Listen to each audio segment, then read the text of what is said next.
Guys, malapit na yung ano natin. Yung balitos natin. Mag almost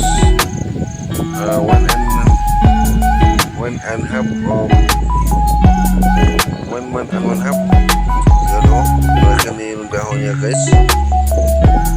Tayo ng mga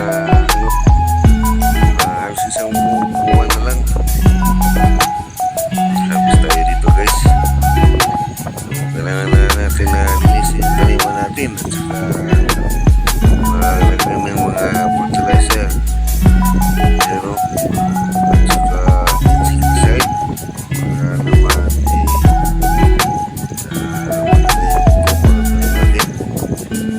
guys, kung may katanungan kayo dito sa pag-alaga nito guys, just comment your question there and I'll try to answer all your question about sa pagtatanim nito guys. Paano ba ito itatanim yung litos na pang salad? Yan o. Okay guys, so sa gusto magtanim at matuto, yan mga kabukid, mag-ano kayo, mag-comment kayo dyan para maturuan natin.